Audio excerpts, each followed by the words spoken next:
Hola, mi nombre es Florelena Pacheco Hernández y esta es mi asignación a cargo del docente para la materia de legislación y normatividad ambiental. Estoy estudiando la ingeniería en biotecnología en la Universidad Abierta y a Distancia de México. Para esta actividad se nos pidió realizar la historia de la legislación ambiental de 1950 a la actualidad. Y bueno, para empezar me gustaría mencionar que existen dos teorías. Y la primera es, como todo derecho, la legislación ambiental se remite al derecho romano. En la cultura romana podemos encontrar que tanto el aire, la flora, la fauna se consideraban res comuni, es decir, bienes que eran de todos y por lo tanto pertenecían a todos. Eh, a partir de esto, los ciudadanos podían establecer el uso y la medida del mismo, así como la explotación. Debemos de tener en cuenta que con el paso del tiempo, y aunque como dice la teoría de Max Neff, las necesidades siempre serán las mismas y son los satisfactores los que van a cambiar, es decir, la necesidad de seguridad va a estar siempre presente en la historia de la humanidad. Sin embargo, los satisfactores, a medida de que cambia o se modifica tanto el entorno social como el ambiental, va a ser distinto. Otro ejemplo sería en el de educación. No es lo mismo, mi necesidad va a ser la de educación y siempre va a estar ahí. Y los satisfactores va a cambiar. No es lo mismo un niño de 1950 que solamente necesitaba tal vez un lápiz y un cuaderno, a la actualidad en donde, por ejemplo, este medio de educación es a distancia y por ende voy a necesitar una tablet o una computadora que me permita, uno, mantenerme en comunicación con mis profesores y dos, buscar la información adecuada y otro tipo de herramientas. La segunda teoría es que dice que el sistema o la legislación ambiental no tiene mucho y es reciente a partir de 1972 y eso lo vamos a ver un poquito más adelante. Eh, Cuando nos referimos al ambiente, no nos referimos solamente al sistema humano, sino a todos los ambientes posibles de los sistemas de los organismos vivos en general. Es por esto que debemos de considerar que todos los elementos deben de ser considerados como dependientes entre sí y forman parte de un todo, ya que cada uno de los elementos contenidos tanto en la flora, en la fauna, en las características del suelo, el clima, entre otras, tienen relación, hacen que un ecosistema o sistema sea único y permite la vida y la generación de la biodiversidad en el lugar. Con el paso del tiempo, esta biodiversidad de ecosistemas se han visto alterados. En la actualidad vivimos en un medio ambiente que está realmente contaminado, sobre todo en zonas urbanas. Existen ciudades que han empezado a implementar bares de oxígeno y otras que no permiten que sus habitantes salgan sin cubreboca debido a los altos índices de contaminación atmosférica.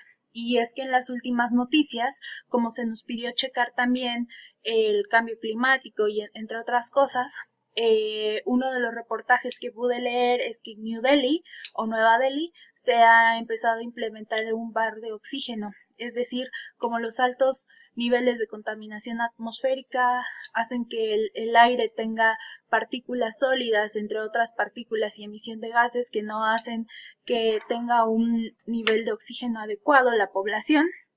Lo que han empezado a implementar es que en lugar de bares para distraerse o que vendan bebidas alcohólicas, lo que hacen es vender oxígeno y también les ponen sabores, menta, hierbabuena y cosas así. Esta imagen la saqué del Financial Express, como pueden ver. Y bueno, otra de las cosas que me gustaría mencionar más adelante es la centrifugación.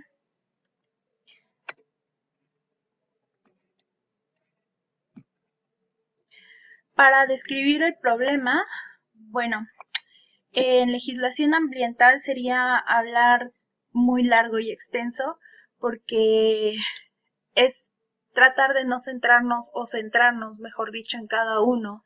En algunos de los ejemplos que he puesto aquí es el cambio climático, la contaminación, y con la contaminación me refiero a todo, la contaminación del suelo, la contaminación del agua, la contaminación atmosférica, entre otras, la deforestación, la degradación del suelo también, la escasez de agua, la extinción y la pérdida de especies o la pérdida de biodiversidad, como guste verse, el adelgazamiento de la capa de ozono, entre otros. Y bueno, para hablar un poquito más acerca de cada uno, podré decir que la destrucción de la capa de ozono se refiere a la aniquilación de la pequeña o delgada capa que nos cubre, que nos protege de los rayos solares. En estos últimos años, como podremos ver un poquito más adelante, se ha adelgazado tanto que el cáncer de piel ha aumentado a índices bastante altos o considerablemente altos. Y bueno, en escasez de agua o en la contaminación, perdón, en la contaminación de agua podremos ver que el índice ha modificado tanto la cadena alimenticia que podemos ver una sobreexplotación también humana del océano, además de la extinción funcional de un número mayor cada vez de estas especies. Cuando hablamos de la degradación del suelo, estamos hablando también de un cambio climático. Y es que debido a la perturbación humana, porque debo de mencionar que uno de los contaminantes más grandes en la actualidad también es la actividad humana, ¿no? Refiriéndose a la alimentación, al sostenimiento, a la construcción de ciudades, entre muchas otras.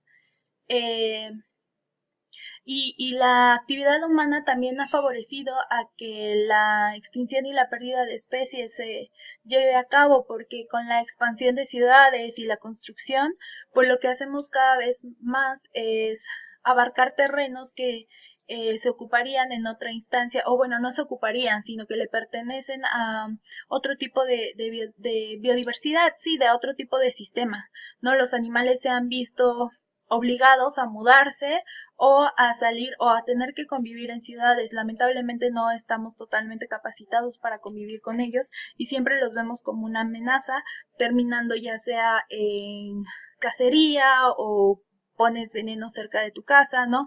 Entre otras muchas acciones que son realmente deplorables. Y bueno, eh, también cuando hablamos de la contaminación del agua, hablamos de una variedad de sustancias que en realidad pueden ser químicos, ¿no? Pueden ser desperdicios, pueden ser, bueno, un montón de cosas que hacen que el agua ya no sea potable, el agua ya no sea tratable y por supuesto contamina suelos, contamina otras especies, ¿no? Es por eso que al principio decía que son dependientes de todo. Si yo contamino el agua, voy a contaminar el suelo, si yo contamino el suelo, voy a contaminar mis alimentos van a llegar mal y bueno, es una cadena que en realidad no podría separarse. Para mencionar esto, me gustaría decir que la industrialización fue un gran detonante en el derecho y la legislación ambiental, porque en esta época lo que empezó a pasar es que el hombre fue sustituido por máquinas y estas máquinas tenían mayor producción, sin embargo, a mayor producción, mayor consumo de recursos naturales y lo que pasó fue que hubo un impacto bastante grande o considerable en el medio ambiente. Y bueno, pues la industrialización fue un gran detonante en el derecho y la legislación ambiental, esto debido al impacto que causaron las actividades humanas a partir de este hecho. Claro que fue solamente una parte de la sociedad la que tuvo esta reacción y no todos. En 1946 en México se crea la Ley de Conservación del Suelo y Agua y bueno, este es un parteaguas para empezar a hablar de legislación aquí en nuestro país. En 1955, a nivel internacional, o bueno, en New Jersey, se lleva a cabo el Simposio Internacional sobre el papel del hombre en la Tierra.